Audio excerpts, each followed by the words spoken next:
이 기자 안녕하십니까? 네, 안녕하세요. 이경태입니다. 네, 곧 12.3 내란 1년입니다. 이재명 대통령이 12.3 내란 1년을 맞아서 특별 담화를 발표하네요. 네, 벌써 1년이 됐습니다. 국회는 비상계엄 해제 1주년을 맞아서 국회의장이 직접 참여하는 다크 투어를 시민과 함께 한다고 했는데요. 네, 대통령실도 그와 비슷한 일정이나 메시지가 나오지 않을까 추측이 나오고 있었습니다. 음, 그래서 관련해서 어제 이규현 후보통수석이 브리핑을 통해 밝혔습니다. 네, 대통령은 불법 계엄에 용감히 맞서 극도의 혼란을 평화로 바꾼 국민들의 노고를 기억하는 내용의 특별 담화를 발표할 예정이다. 그리고 외신 기자회견과 국가 오부 요인과의 오찬 간담회 등도 같은 날 음, 진행할 예정입니다. 그렇군요. 특별 담화 내용을 또 주목을 해봐야 될 것 같고 외신 기자회견 또 국가 오부 요인과의 오찬 간담회 이런 것도 역시 나름 의미를 담았다라고 볼 수가 있겠네요. 네, 대통령이 외신만을 대상으로 기자회견을 한다는 게 좀 이례적이긴 한데요. 네, 그만큼 이제 그 내란이 가지는 성격 그리고 음, 국제사회에 보내는 메시지가 중요하다 이렇게 볼 수 있습니다. 네, 대통령이 취임 이후 외교 일정을 나갈 때마다 강조했던 게 바로 민주 대한민국의 복귀 아니겠습니까? 그래서 외신 기자회견 때도 내란을 극복하고 민주 대한민국을 회복한 음, 6개월에 대한 얘기를 주로 담지 않을까 싶습니다. 네, 외신 기자 80여 명이 참석할 것으로 알려졌고요. 네, 1시간 동안 생중계 진행될 예정입니다.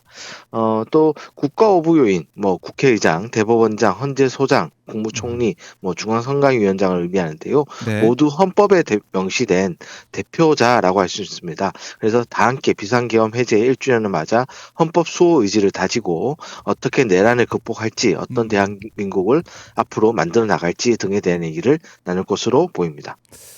네, 주목을 좀 해봐야 될 것 같고 이제 외신 기자회견을 통해서 우리 대한민국이 그동안 국제사회에 대한민국에 돌아왔다 이걸 알려왔는데 아마 이번에 기자회견을 통해 가지고 또 기자들과의 질문 응답을 통해 가지고 질의응답 통해 가지고 다시 한번 대한민국 민주주의에 어떻게 보면은 선도하는 세계를 선도하는 그 부분에 대해서 강조하는 모습도 저희 기대를 해보도록 하겠습니다. 자, 비상계엄을 해제하고 내란 극복의 시작점이 된 12월 3일 이날을 법정 기념일로 뭐 지정하자 이런 의견도 있었던 것 같은데 이건 좀 대통령실에서 어떻게 보고 있습니까? 일단 아이디어 차원에서 그런 방안이 나왔던 것 같습니다. 네, 근데 이게 입법 사항이거든요. 국회와 조율도 필요하고, 게다가 이제 2017년 박근혜 탄핵 촛불 집회를 민주화 운동으로 기념하자 뭐 이런 음, 비슷한 여론이 가고 있었지만 결국 입법되지 못한 전례가 있습니다. 네, 게다가 물리적으로도 시간이 좀 부족해서요. 대통령실이 깊게 더 논의하지 못했다 이런 입장이에요. 음, 현재 지금 대통령실이 또 강조하고 있는 게요. 이번 1년의 주인공은 국회와 시민이라는 겁니다. 아, 정부나 대통령실이 앞장서서 뭐 이런 행사를 주관하고 하는 게 바람직하지 않고 음, 국회와 시민의 공을 앞세우는 게 중요하기 때문에 차분하게 의미를 되새겨보자 뭐 이런 일정으로 짜고 있습니다. 네, 차분하게 일정을 준비하고 있다. 그런데 이제 국회 말씀하셨지만 그 여야 지도부와 좀 만나가지고 국회 그동안 우리가 계엄 해제 의결을 통해서 표결을 통해 가지고 사실 정말 빠르게 계엄을 해제했었는데 국회와의 이재명 대통령 만남, 국회의장은 물론 만난다고 했지만은 여야 지도부와의 만남 이 가능성은 없습니까? 대통령실 측은 정치권에서 합의가 된다면 음, 만나지 못할 이유가 없다. 그런데 상의된 건 없다라는 입장이에요. 네, 제 생각에는 일단 쉽지 않을 것 같습니다. 현재 국힘이 장외 집회에 집중하고 있지 않습니까? 어허, 게다가 12월 2일에는 추경호 의원 구속영장 실질심사가 열리고요. 3일엔 장동혁 대표 취임 100일 기자회견이 있는데 음, 지금 뭐 그 국민의힘이 계엄 관련 사과 메시지를 두고도 갈팡질팡하는 모양새거든요. 네, 그래서 이런 가운데 비상계엄 해제에 의미를 부여하는 행사에 국민의힘이 참석한다? 음. 설사 정부 여당에서 제안하더라도 한 네. 자리에 쉽게 있지 못할 것 같습니다. 그러니까 지금 보면은 장동혁 대표가 뭐 내란몰이 이런 말을 계속 하더라고요. 그러니까 1년 전에 내란의 밤 이후에 국민의힘 모습은 전혀 달라진 게 없다. 그러니까 민주당 때문에 계엄이 있었다. 이런 식의 얘기도 하고 한 자리에 있기 어렵다. 뭐 이 장동혁 대표의 발언 이걸 볼 때 한 자리에 있기 어려운 상황이다. 이렇게 볼 수도 있을 것 같아요. 어떻습니까? 맞습니다. 게다가 비상계엄 해제 때 적극 참여한 의원들이 있고, 그리고 적극 참여하지 않으려 노력했다는 의원도 있다. 뭐 이런 의심을 사고 있는 형국 아닙니까? 네. 그래서 그런 의미인 만큼 오히려 더 참석하기 어렵다 이렇게 봐야 되겠죠. 그렇군요. 그리고 이제 내년 예산안 이게 이제 법정 시한이 내일까지입니다. 이 법정 시한 내 처리될 수 있을지 이것도 관심을 모으는 상황인데 대통령실도 예의주시하고 있겠네요. 그렇습니다. 대통령이 야당의 합리적인 제안이 있을 경우에는 가감히 수용하라라는 얘기를 했지만 네. 아직 여야가 합의에 이르지 못했습니다. 예산 부수 법안도 함께 처리돼야 되는데 어제 기재위에서 배당소득 분리과세 관련 조세특례제한법 개정안 등은 합의를 했는데 음.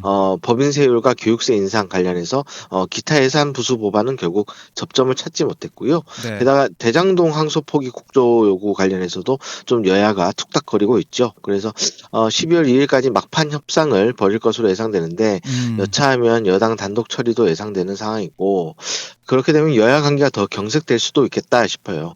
일단 어제 당정대 고위급 인사들이 저녁 식사를 함께 했거든요. 그래서 네. 시점상 그런 얘기들 예산안부터 해서 음. 민생입법 관련 얘기들 그리고 12.3 1년 맞았는데 어떻게 할 건지 뭐 이런 내용들을 현안들을 짚은 것으로 보입니다. 네.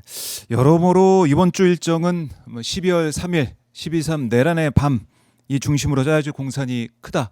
이렇게 보면 되겠죠. 어떻습니까? 그렇습니다. 어떻게 보면은 극복하고 회복하고 정상화하는 시간이었습니다. 대통령이 취임 후 반년 동안도 같은 내용을 계속 강조했는데 네. 아마 이번 주를 기점으로 해서 이제 바닥을 치고 올라가자 뭐 이런 내용이 아마 주가 되지 않을까 싶어요. 대통령이 뭐 민생 경제 현안 등 내치에 집중하면서 제도약을 발판을 마련하는 방향.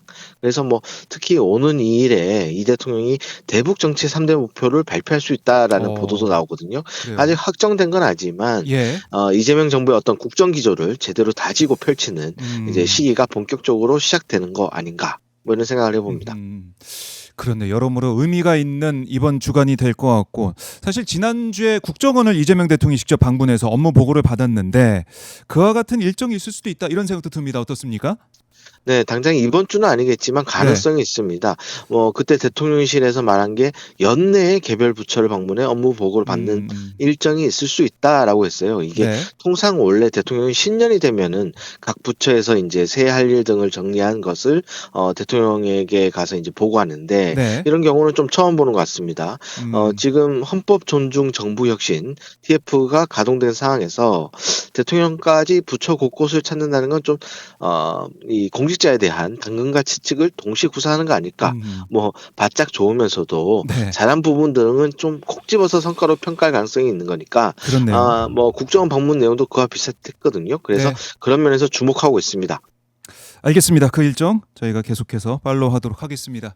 이 기자 말씀 잘 들었습니다. 네, 감사합니다.